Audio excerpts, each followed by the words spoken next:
Hey there, and welcome to this week's From the Vault episode from the Magdalen House podcast. We are a 501c3 nonprofit organization based in Dallas, Texas, and known affectionately by many as Maggies. Every first and third Wednesday, we bring you a new release. In our From the Vault episodes, we share past podcast releases from our 3 different podcast series, RecoverED, Recovered Interviews with Alcoholics, and Hope for the Family. Our podcasts aim to connect, inspire, and educate alcoholics, loved ones, and the community to the Magdalen House and the services we offer. We're so glad you're here. Thanks for listening. Today we're doing Studying the Steps, and my very, very dear friend and coworker and spiritual advice giver and accountability partner and everything else. I just love her so much, and she has so much amazing 9-step stories to tell and so much wisdom to share. If you heard her on the 10, 11, and 12 panel, you already know it. Kady Tucker, take it away for step 9. Hi guys, Stephanie, that was very sweet. I don't know about all that, but it was very sweet. So I'm really grateful to be here today and to be asked to do this, because it's such a cool thing to be able to take all of this, what seemed like horrible, awful things that I weren't ever going to tell anybody that I did, and be able to share that with another person and hopefully to help somebody, which is like the purpose of all of this, is to be able to share our experience to hopefully help another person. So I'm really grateful to be here today. So yeah, let's get started. So I'll be talking about steps 8 and 9. So, on page 59, it tells us step 8 is we made a list of all persons we had harmed and became willing to make amends to them all. And step 9, we made direct amends to such people wherever possible, except when to do so would injure them or others. So if we go to page 76 in the chapter Into Action, it says, towards the middle of the page, it says, now we need more action, without which we find that faith without works is dead. Let's look at steps 8 and 9. We have a list of all persons we had harmed and to whom we are willing to make amends. We made it when we took inventory. We subjected ourselves to a drastic self-appraisal. So we're talking about step 8, right? It tells us that we made this list of people that we had harmed when we did our inventory in 4 and 5. So I know for me that a lot of my amends list came from resentments and harms and things that I had caused that I had written out and seen when I was doing my inventory. But in addition to that, there were also some amends that I owed to people that were not tied with any resentment or fear or sex conduct, right? So a lot of that was like financial amends and just harms that I had done to other people that I didn't really know and things like that. So when I made my 8-step list, I for sure went back over my inventory and notes I had made with my sponsor during my 5th step. And I came up with this list, but then I also sat in meditation and got quiet and really asked God to please reveal to me anybody else that needed to be on that list. And again, a lot of that was financial stuff. Unfortunately, when I was in my alcoholism, I was a thief and I stole a lot of money and I did a lot of harm in that regard. So we come up with this list, and then it says, now we go out. So that's an action, right? Now we go out to our fellows and repair the damage done in the past. We attempt to sweep away the debris which has accumulated out of our effort to live on self-will and run the show ourselves. If we haven't the will to do this, we ask until it comes, which you guys heard me say this a lot. Anytime it says ask in the big book, that's a prayer, right? So we ask God for the willingness until it comes. Remember, it was agreed at the beginning that we would go to any lengths for victory over alcohol. So why are we going to any lengths? It says for victory over alcohol. We're talking about freedom from the obsession, the mental obsession. We're talking about freedom from the spiritual malady. It tells us on page 64 that when the spiritual malady is overcome, we straighten out mentally and physically. So it's like, I can't, left to my own devices, I can't treat my mental obsession. It just doesn't work like that. My diseased, sick brain can't treat my diseased, sick brain. I also can't treat my physical allergy. What I can do is take the action to treat my spiritual malady, right? So how do we do that? Well, we do inventory. We read it to our sponsor and take it to God. We come up with this list of character defects that are blocking us off from the sunlight of the Spirit. Take the action and ask for those things to be removed. We watch for them to come up. We discuss them with our sponsor and with God. We make amends when we've harmed people. So steps 4 through 9 is really like a process, not only just to clear away the wreckage of our, like outward wreckage of our past, but also the internal wreckage, if that makes sense. So on page 76 at the bottom, it says, we may feel diffident about going to some of them on a spiritual basis. Let us be reassured. To some people, we need not and probably should not emphasize the spiritual feature on our first approach. We might prejudice them. At the moment, we are trying to put our lives in order. But this is not an end in itself. Our real purpose, this is so important, highlight it, underline it. Our real purpose is to fit ourselves to be of maximum service to God and the people about us, right? So how am I supposed to be of maximum service to my fellows and to God if I'm still carrying around all of this crap that I've done to people, all of this harm, if I'm still walking around acting like nothing is wrong and trying to ignore the stuff that I did? I'm sure you can agree, like, I caused a lot of harm, a lot of chaos, a lot of pain to the people that not only that I love the most, but just anybody that really came across my path. And so that's what this is about, right? We're trying to fit ourselves to be maximum service to God and the people about us.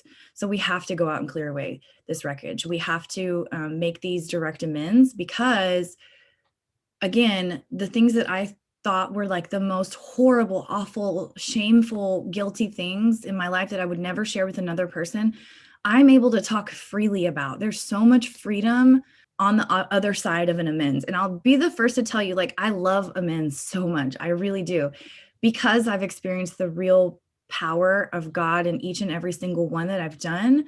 But that's not to say that I don't get so terrified and so afraid and so full of fear going into it, right? But it's not about how I feel. You'll hear Lisa say that all the time. It has nothing to do with how you feel.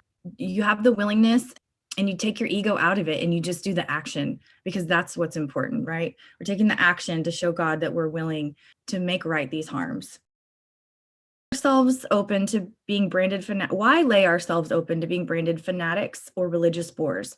We may kill a future opportunity to carry a beneficial message, but our man is sure to be impressed with the sincere desire to set right the wrong. He's going to be more interested in a demonstration of goodwill than our talk of spiritual discoveries. So we're not supposed to be going into these amends. It gives us very good direction about this, like, oh, look at me, I found God. It talks about in Bill's story how Abby said that to him and he was like, this man's crazy, right? Something along those lines, like he's religious crazy. And so we're not trying to do that, because we're trying to put ourselves in a position to be helpful to somebody else, right? So I have this example, this one amends that I went to make. So I'm sure many of you have heard me tell my story, have heard this. There was a point in my alcoholism where I found myself homeless and pregnant by a man who was not my husband. My husband was over here homeless on the side of town and I was over here.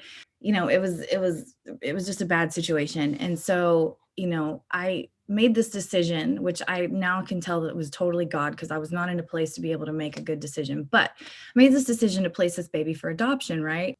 Unfortunately, I could not stop drinking, you guys, I could not. And I thought that by moving into this adoption agency maternity ward and being completely honest with the staff there about everything that was going on, like, look, I'm an alcoholic, I can't stop drinking. I thought that was going to be enough to keep me sober. And unfortunately, as we know, it wasn't.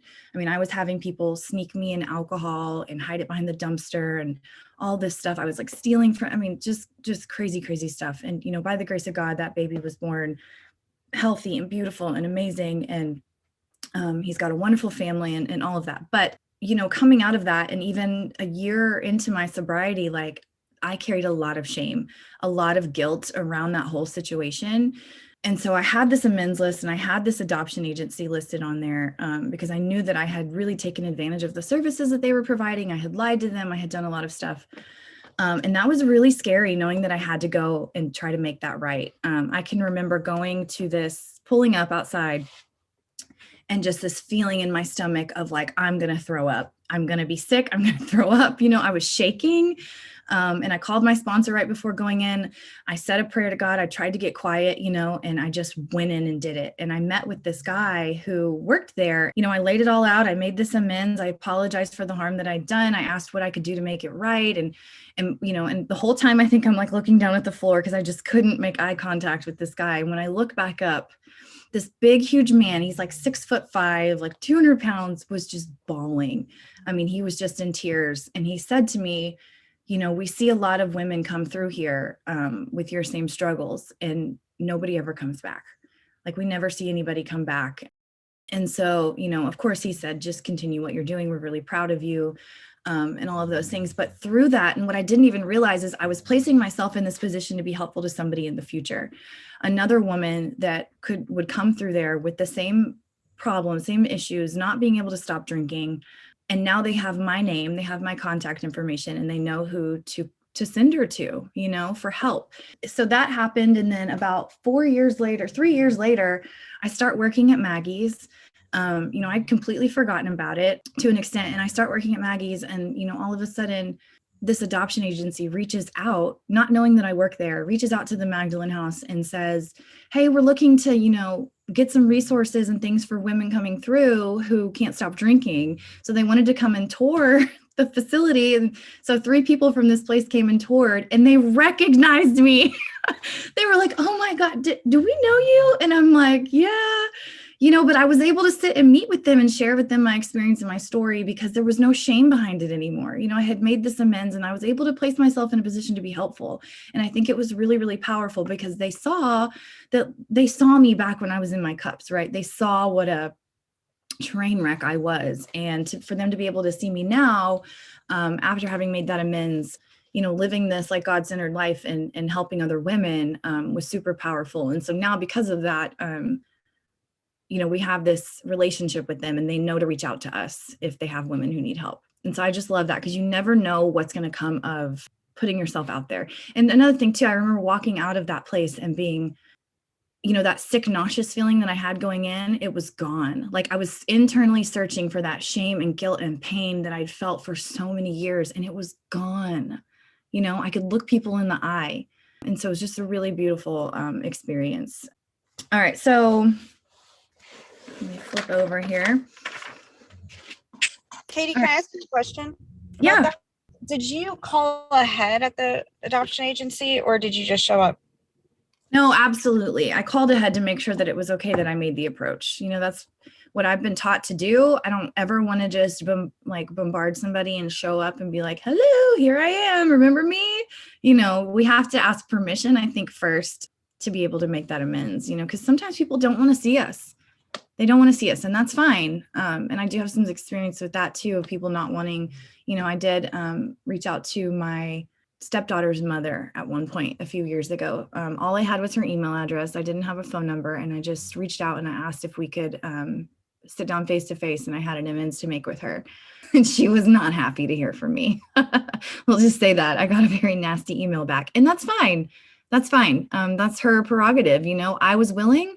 I made the approach, and if she wants nothing to do with me, then that's fine, but I do suggest reaching out first and making an appointment. Okay. So the bottom of 77 says, the question of how to approach a man we hated will arise. Here's the thing. Let me back up. I wanted to mention this in the beginning. In this chapter where it talks about amends, it gives us very, very specific instructions for almost every single situation that you can encounter. So here we're talking about the man we hated. It gives us instructions for like domestic troubles, gives us instructions when we owe money, that kind of thing. So if there's something that's not in here, that's a situation, obviously always talk to your sponsor and take it to God first, but you shouldn't have any problem finding an example in the book. So it says, the question of how to approach a man we hated will arise. It may be he has done us more harm than we have done him, and though we may have acquired a better attitude toward him, we are still not too keen about admitting our faults. Nevertheless, with a person we dislike, we take the bit in our teeth. It is harder to go to an enemy than to a friend, but we find it much more beneficial to us. We go to him in helpful and forgiving spirit, confessing our former ill feeling and expressing our regret. So I had this deep, deep resentment towards this woman. And this happened in sobriety, y'all. Like after I got sober, I met this woman and, some things happened, which I'm not going to go into all the detail, but just know that like I had a deep resentment, and some of it was like justified anger, which still doesn't make it okay for me to sit in resentment, and it was painful. And I'll tell you, every single 4-column inventory that I've written over the last 4.5 years, this lady was on it. And so it wasn't like, I was writing the inventory, I was seeing where my part and where I was wrong and all of the things. And I just couldn't shake it, and I couldn't figure out like why this was so seething. And I would pray almost every day about like, God, save me from being angry, show me how to be helpful to this person, help me to be loving and tolerant and compassionate and all of the things. And I just could not shake it. And it was killing me. It was killing me to the point where I was acting out in character defects, like extremely around like this situation. And I just couldn't figure it out, like what to do. And then it occurred to me, like there's an amends owed there. Like I have something to make right in this situation. And so that was a really, really hard one to see. And so, but what happened was, I called her up. I asked if we could meet, and of course she agreed. So we went to meet and I made the amends. It was very quick and very simple. And she proceeded to she asked me if she could make an amends to me. And of course I said yes. So she proceeded to go into this whole thing. And she talked, you guys, I'm not even kidding, for like 2 hours nonstop, just on and on and on and on and on. And in that moment though, what was interesting is I felt like, okay, this is like, she obviously needs to be heard. So I'm going to sit here and hear what she has to say. Cause I'm going to tell you, going into this, I was still pissed. I was still resentful. I didn't understand, like, I knew I needed to do this, but I didn't understand why, And so as I'm sitting there listening to her go on about all this stuff going on in her life, all of a sudden I look at her and I saw her in a completely different light. I saw her as a sick, hurting, broken individual. And I was able to have some compassion. And it was like the resentment just melted away in that moment. And I knew that like my purpose for going to do that was to be there to sit and allow her to get off whatever it was off her chest and just sit and listen, and I didn't feel the need to like co-sign or, do the things that I would normally do in that situation with this person. I was able to just sit and listen and shake my head and nod. And I walked away from that, again, seeing her as a child of God and just a hurt individual who was just acting out in her own character defects, much like my own. I have plenty of character defects. I'm not such a saint, and I can't expect and set these unrealistic expectations on other people either. It's not, her and I are not best friends. We don't talk. It's not like I had to be friends with her, but I did go and I cleared away the wreckage that I had caused, and because of that, I had this beautiful experience where I was able to see her for what she is, just another person, another child of God. Okay, so let's talk about the bottom of page 77. It gives us very clear, simple guidelines on how we're supposed to show up in amends. So the bottom of 77 says, simply we tell him that we will never get over drinking until we've done our utmost to straighten out the past. So this is when we're making that approach to somebody and we're asking, this is how I do it. When I'm asking somebody if I can meet up with them to make the amends, I tell them that I will never get over drinking if I don't do my best to straighten out the past. So we are there to sweep off our side of the street, realizing that nothing worthwhile can be accomplished until we do so. Again, like nothing worthwhile. I'm fitting myself to be maximum service to God and to people about me. I can't do that until I sweep off my side of the street. Never telling him what he should do. His faults are not discussed. We stick to our own. If our manner is calm, frank, and open, we will be gratified with the result. So I'm not sitting there like, expecting them to talk about what they did wrong in the situation or even anything like that. And most of the time that doesn't happen in my experience. I'm going to clear away my side of the street, right? And so if they do want to talk about what, any harms that they caused or amends that they feel they need to make, then fine, we let them, but that's not what we're expecting going into this. Okay, so let's get into financial amends. On 78 towards the middle, it says, most alcoholics owe money. We do not dodge our creditors. Telling them what we are trying to do, we make no bones about our drinking. They usually know it anyway, whether we think so or not. Nor are we afraid of disclosing our alcoholism on the theory it may cause financial harm. Approached in this way, the most ruthless creditor will sometimes surprise us. Arranging the best deal we can, we let these people know we are sorry. Our drinking has made us slow to pay. We must lose our fear of creditors no matter how far we have to go, for we are liable to drink if we are afraid to face them. So again, like I had mentioned earlier, I was a thief, straight up. I would steal from not only stores and businesses, but people alike. And so I remember the very first financial amends that I made.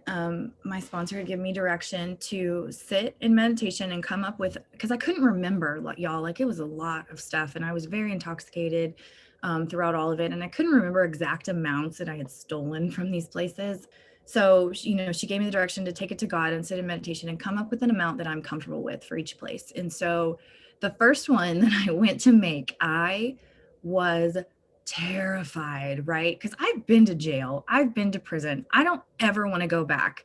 So there's that fear there that like, I'm going and telling them that I've stolen from them, which is illegal. And they could very rightfully call the cops and send me to jail. That is their right.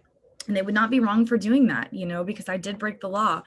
And so it was a little terrifying going through with it, but I knew that I would never overcome drinking, that if I stayed in that fear, I was liable to drink again. And I knew that because I trusted my sponsor. I trusted what people were telling me, and I trusted what was in this book, because up until this point, everything had worked for me. And so I remember it was Target. It was the first one first financial amends I made. And so I remember driving to Target, and my sponsor had told me always, call her right before I make an amends and call her after. And so I called her and she didn't answer the phone. And I was very much prepared to tell her why I shouldn't do this, right? Because really, like, I wasn't the one who had actually stolen this stuff. I was just like driving the car that my friends had gotten, and like all of this stuff. And I was just like really, really prepared to like tell her that, so she would tell me I didn't have to do it. But she didn't answer. So I pull into Target and I'm like, all right, F it, we're going to do this anyway. So I walk in and I go to customer service and ask to talk to the manager. And I'm like, again, I'm shaking. So the manager comes out and I lay it all out there. I said, I'm a sober member of AA. This is what I'm here to do. This is why I have to do it. There was a time of my life where, I would steal from you and I have this money to give you today. And the woman said to me, the manager said, well, that's great. I'm glad that you're doing well, but like, I can't take that money. And I said, okay, why not? And she said, well, it'll mess up my books. I don't have any way to like account for it, And I said, okay, well, my sponsor told me that if you were not to accept the money, if I could ask, is there a charity that Target supports, that I could donate to? And she said, well, and it was like around August-ish, and she said, well, why don't you just take that money and make sure that some kids get some school supplies, some kids that need it? And I said, okay, cool, great. And I walk out of there and I'm like thinking, how the heck am I going to do that? Like, I don't know any kids that need school supplies. I think I'd already bought my kids stuff, whatever. So I get in my car, call my sponsor back to let her know that it went great. And she said, oh, hey, sorry that I missed your call. I was on the phone with this girl named Baby Haley, who we both had known and we hadn't heard from in years. She said, yeah, she was calling to ask me if I knew anybody or organizations that got school supplies for kids in need, because she'd worked with this lady who her husband had just died and she had 2 small kids. And I was like, what? Shut up. I was like, you're never going to believe what just happened. I made this amends to Target, and that's exactly what she told me to do with this money, And so, I mean, that's how God shows up for me. Very like obvious and direct. It was just the coolest experience. I was able to send her that money to go get these kids some school supplies, So I think that's really cool. Most of the other amends that I've made financially have been similar. When I go to stores, most of the time they won't accept the money. And so I'll ask, like, is there a charity that I can donate it to, in your name? So, because here's the deal. It's not my money. It's not my money. I took that money from somebody else. And now that I have it back in my possession, I have to give it back. And if they don't accept it, then I have to pay it forward to something else. Right. Okay. So on page 79. Hey, Kady. Yeah. All right. Mandy has a question that she would like to ask. Yeah, go ahead. Hi, Kady. Sorry, I didn't want to stop your flow. It was amazing. I just wanted to say the amount of God reliance that you showed during that Target amends is amazing. Thank you for sharing that with us. My question is, how long after you were recovered did you actually make that amends? in the process of, so I started my amends, right? And then it tells us that we, like, while we're still repairing the damage of our past, we start on step 10, and then we get into 11, and then we get into 12. So I'm pretty sure I was either working 11 and 12, like around that time, like newly. So I want to say, I don't know, maybe I was like a year sober. Yeah, but Kady, will you Yeah. also explain too that you didn't work the steps until later? Yes. Oh yeah, good point. Yes. So I had some interesting like sponsorship stuff going on when I first got sober. And so I didn't fully work the steps or have a spiritual experience like that until I think I started working with the sponsor that I had finally around like 6 or 9 months sober. I had done like a bunch of like 1, 2, 3 with other sponsors and started on 4 steps, and then like wasn't really getting good direction and doing like weird stuff that wasn't out of the book. And so I tried to get a new sponsor, and then that wouldn't work out. And so then I finally got like a good solid big book thumping sponsor around 6 or 9 months sober. So that's when I really started the work as directed out of the big book. So it did take me a little bit of time to get to like the good stuff, if that makes sense. But I was always seeking. I was always trying. Yeah. Good question, Mandy. Okay. So let's talk about, let's go to on 79. It says, although these reparations take innumerable forms, there are some general principles which we find guiding. Reminding ourselves that we have decided to go to any lengths to find a spiritual experience. That's the second time it says that in this chapter. Third time it mentions it in the book. We ask, right? We pray that we be given the strength and direction to do the right thing, no matter what the personal consequences may be. We may lose our position or reputation or face jail, but we are willing. We have to be. We must not shrink at anything. So I want to talk about making an amends to somebody who is still drinking or using, because a lot of good meaning people in the rooms and licensed professionals told me I was to never go make an amends to this person that I made an amends to, because he was obviously still actively using and what they perceived to be dangerous. That did not sit right with me, right? Because I knew that there was something there that I needed to make right. I knew that I had done a lot of harm and I couldn't just leave it alone. So for the first 2.5 years that I was sober, this kept coming up for me. And I would ask my sponsor about it, and her advice was really good. It was always take it to God. Take it to God. I'm not going to tell you that you shouldn't go make this amends, but it was a little scary considering the person that it was. So there was this guy that I was dating, that I had become pregnant by, the guy that we talked about earlier. And it was just a bad situation, a really, really bad situation. But I knew that there was harm done that I needed to make right. So after a lot of prayer and a lot of going back and forth and a lot of inventory, I decided between me and God that was the right thing to do, was I needed to make that approach. It tells us, we have to be willing. We have to be. We are willing. We have to be. We must not shrink at anything, and so again, I think these people were very well-meaning, but what it would have done, I heard the speaker talking about this yesterday, and I think it's so beautiful. He said, it would have robbed me that experience to be free of this thing and to, live on a spiritual basis. I'm trying to get into the 4th dimension of existence, y'all, like it talks about in the book. So I can't shrink at anything. And it never tells us in here that we can't go to a person who's still drinking or using or whatever. So I went and I made the approach. Of course, he agreed to meet up with me. And what's interesting is I had this certain idea of what I was going to apologize for, right? I was going to apologize for being selfish and for just a number of things. And I sat down with him and I went through all this stuff. And I said, is there anything that I left out? And he said, actually, yeah. He said, just long story short, I had gotten pregnant, like we talked about. This guy had gotten arrested and went to prison during that time. So we had been in contact making arrangements for this adoption. He had signed off on it. I had signed off on it and everything. And then after that, I ghosted him, right? I'm really good at doing that. I ghosted him completely, changed my number, blocked him on Facebook, all of the things. And so when I sat down and I said, is there anything I left out? He said, yeah. He said, I knew that we had been making plans for you to place this baby for adoption, but then I never heard from you again. So I sat in jail for a year and a half, not knowing if I was going to get out and have this child waiting on me when I came out. And I thought, oh my God, he was 100% right. Like he never heard the outcome of it. I never allowed him to know that. I completely cut him out of everything. And he didn't know if he was going to have a kid to come home to, when he got out of jail. And so I said, I was like, I am so sorry. That was the most inconsiderate thing, like, what can I do to make that right?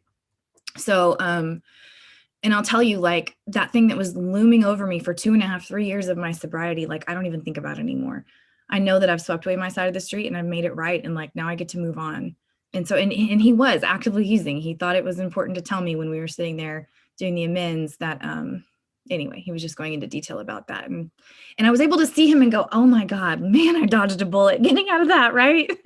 So, that was a cool experience, but I didn't go alone. Good to know. I didn't go alone. My sponsor did instruct me to take another woman in recovery with me. So she was in the car the whole time waiting on me. So, which is what's cool about having friends in the program, that we show up for each other like that, right? So I think it's important too, because you mentioned, like you said, oh my God, I'm so sorry, and that you apologize. And oftentimes we hear, you never say you're sorry in an amend, and it's not an apology. Can you dispel that myth for us, please? Yes. So it says something, a mumbling of I'm sorry or something won't fit the bill. That's what it says in the book, something along those lines. It also tells us 2 other times that we say we're sorry. So my understanding is that I'm not supposed to just go to somebody and be like, I'm sorry for what I did, and that's it. Like, an amends is an actual action that we take to repair the damage.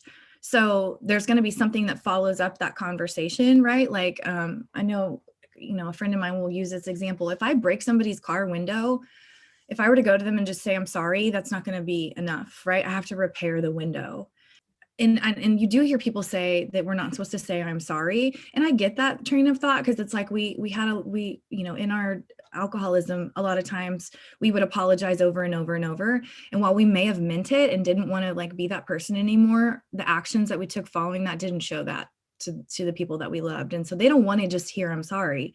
But on the flip side of that, I can't go make an amends to somebody and not say the words I'm sorry, because I am sorry. I will try to say that, like, I regret this. I'm really sorry for what I did. I recognize what I've done wrong. Is there anything I left out? Because that gives them a chance to also tell me how wrong I was. And then what can I do to make that right? And then I do my best to follow up with that action. So I think that we do say we're sorry, right? We're apologizing, we're making an amends, but there has to be more to it. Okay. I just whenever I made amends to my mom, I was taught and in that frame of mind that you never say you're sorry in an amends. And literally when I got done and I said, is there anything I can do to make it right? She said, could you say you're sorry? Yeah, exactly. She wanted to hear that from me. I was like, oh, yeah. Like it just said on the flip side on page 78, we just read it. It says, arranging the best deal we can, we let these people know we are sorry. Like, and it says it somewhere else too. I can't find it right now, but.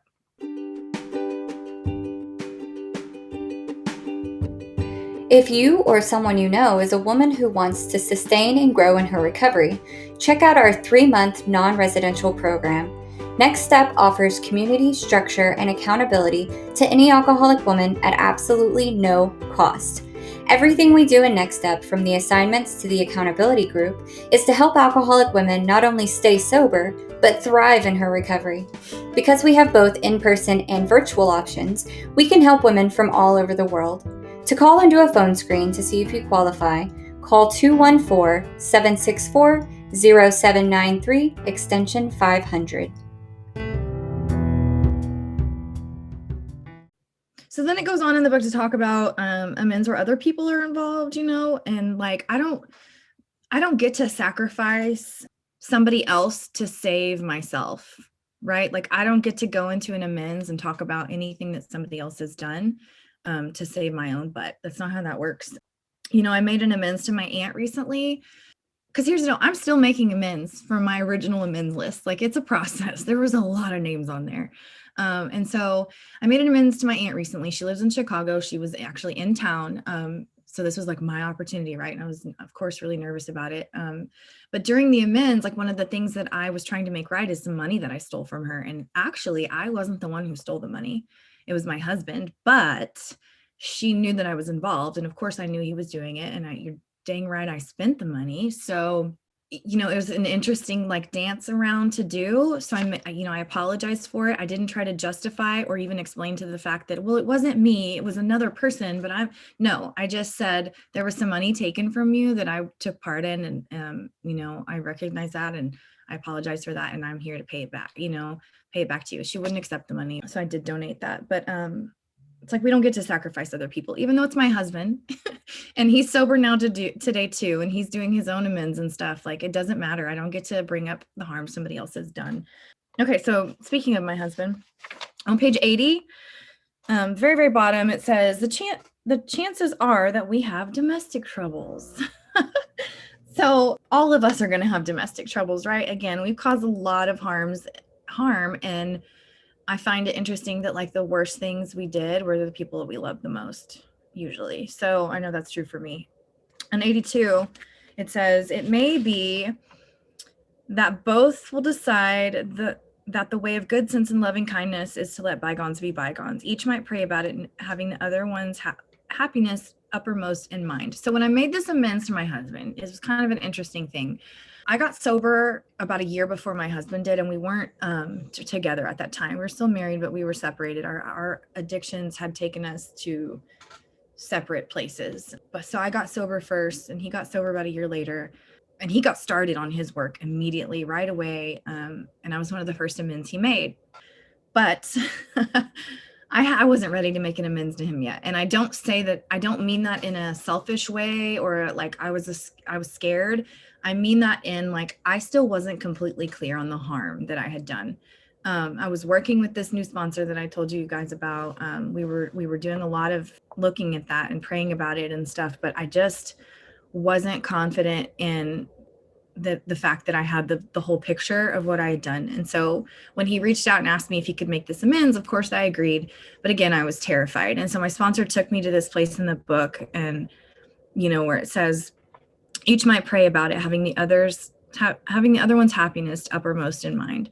So I asked my husband when we sat down to do this, if we could pray together, and we prayed and we asked that, I asked, to please remove everything that I think I know about what he's going to say, allow me to not hold any grudges and things like that. And just decide that the way of good sense and loving kindness is to let bygones be bygones. Because here's the deal. We were very toxic together. We've been together since 2006. And of course, I didn't get sober till 2017 and he got sober in 2018. So that's a lot of drinking and doing bad things together, a lot back and forth.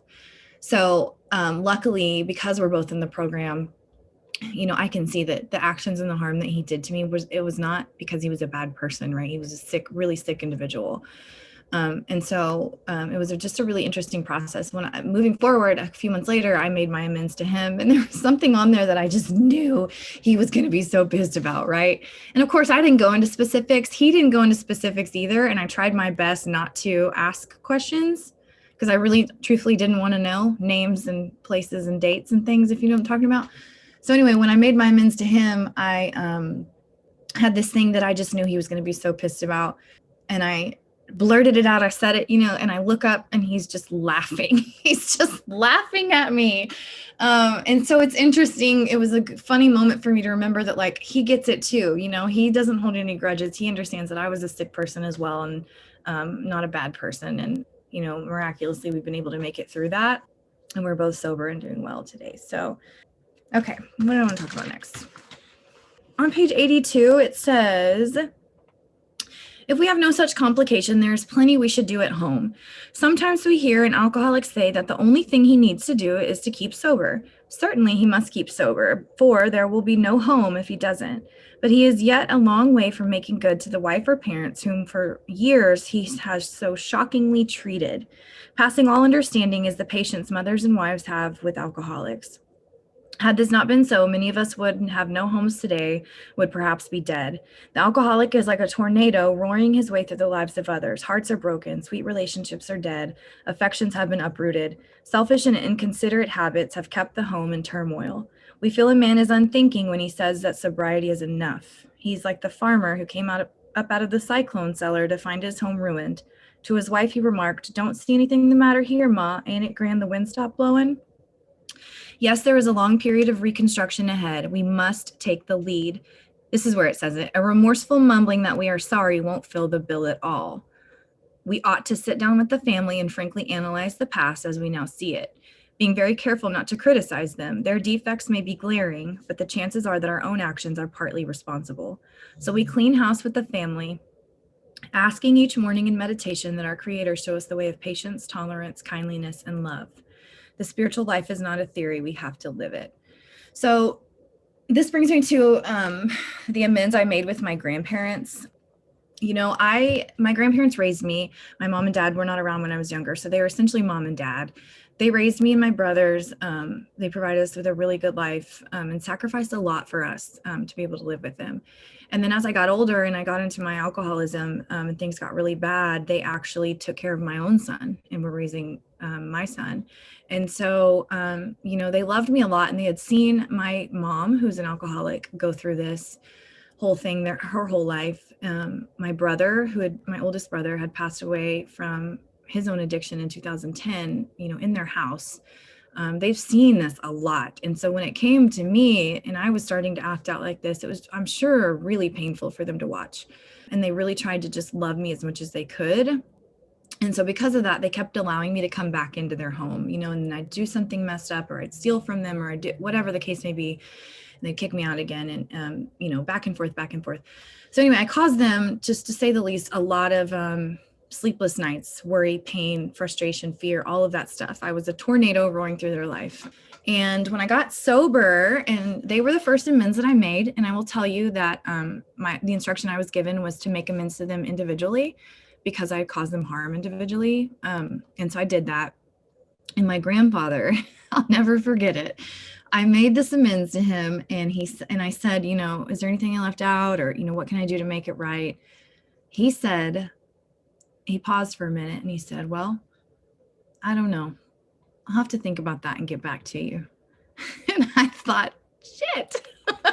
You know, like, oh my God, that's not the answer you want. You know, you want them to tell you what a great job you're doing and keep it up, and you don't have to do anything, you know, all of that. And so he really left me hanging. And I remember calling my sponsor and saying that, you know, what do I do with that? You know, and she's like, well, you let him think about it and get back to you, you know, and if he hasn't, in a couple of weeks, follow up with him again and just check in and see if he's come up with anything that you can do.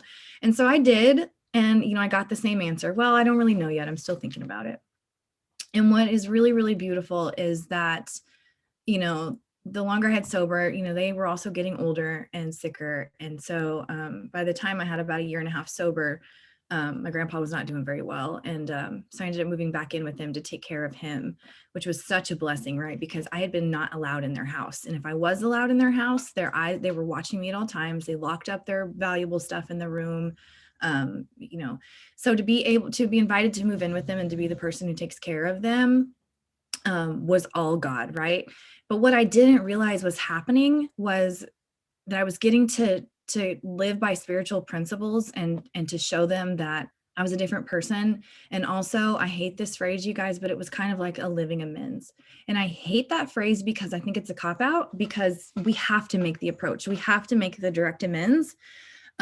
But then we also have to not show up as a butthead anymore and a piece of crap, right? Like, we have to show up as a different person. And I was given that opportunity to do that. And so I would check in from him from time to time, again, and ask if he'd come up with anything. And he would always say, nope, still thinking about it.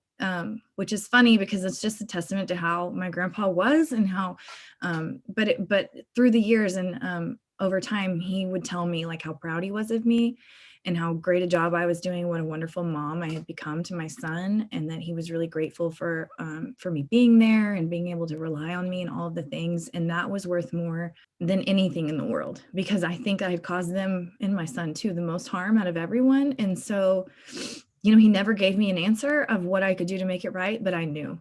I knew I was doing it and I was living it. And so when he passed away this past February, I had a clean conscience, and I still do with my grandma. I know, like, she's not doing so great either, but I know that I've done everything in my power to make right all of the years of harm that I've done. I'm being this woman of God, the granddaughter that God wants me to be. And I'm fully confident in that, and I show up for her when she calls and she needs something. I go and I do it. I go out of my way to check in on her and make sure she has the stuff she needs. Right. So, sorry, I got a little emotional there. Okay. How much time do we have? All right. We got like 10 minutes. All right. So page 83 says, there may be some, down at the bottom, there may be some wrongs that we can never fully right. We don't worry about them if we can honestly say to ourselves that we would right them if we could. Some people cannot be seen. We send them an honest letter, and there may be a valid reason for postponement in some cases, but we don't delay if it can be avoided. We should be sensible, tactful, considerate, and humble without being servile or scraping. As God's people, we stand on our feet. We don't crawl before anyone. So real quickly, I just wanted to touch on, like, there are some people that can't be seen. And then again, there are some people who don't want to see us, right? So there are amends that I owe to people that have passed away. My brother that I told you about, who overdosed in 2010, my dad passed away before I was ever able to get sober. I had an aunt and a grandma and things like that. So my instruction for my sponsor was to write them an honest letter. It tells us that in the book. We write them an honest letter. And then I picked a place that was important and special to me that reminded me of each person. My brother, I went back to the apartment that we lived in when we were kids growing up, sat in my car, I got quiet with God, and I read this letter, and it was really, really powerful. And I felt immediately that my side of the street had been cleared, if that makes sense. Same thing with my dad. I went to the old house that we used to live in, and I sat outside and I read this letter. And so don't let anybody tell you that you can't make an amends to someone who is no longer with us. It is absolutely possible. It's taking this action and being willing and doing, again, taking this action and showing God that you're willing to do it and you're willing to make right the wrongs. Also, there are people who don't want to be seen. So there's another guy that an old boss who absolutely deserves an apology and an amends. And I have tried several ways to reach out to him and to find him without any response. I even contacted a guy that we used to work with that I thought might have his current contact information, and this guy never responded to me, left me on red. But that's not the point. The point is that I'm willing, and if there ever is a time where God sees that to happen, it'll happen, right? And so we don't shrink at anything. As God's children, we don't shrink at anything. We have to be willing to do this, no matter how we feel. Okay, so let's talk about the 9-step promises real quick. The bottom of page 83, it says, and you might hear these read a lot in the rooms as the promises, but of course, as we all know, there are promises throughout the whole book and each and every step, and these are specifically referring to the 9th step. So it says, if we are painstaking about this phase of our development, we will be amazed before we are halfway through. We're going to know a new freedom and a new happiness. We will not regret the past nor wish to shut the door on it. We will comprehend the word serenity, and we will know peace. No matter how far down the scale we have gone, we will see how our experience can benefit others. That feeling of uselessness and self-pity will disappear. We will lose interest in selfish things and gain interest in our fellows. Self-seeking will slip away. Our whole attitude and outlook upon life will change. Fear of people and of economic insecurity will leave us. We will intuitively know how to handle situations which used to baffle us. We will suddenly realize that God is doing for us what we could not do for ourselves. Are these extravagant promises? We think not. They are being fulfilled among us, sometimes quickly, sometimes slowly.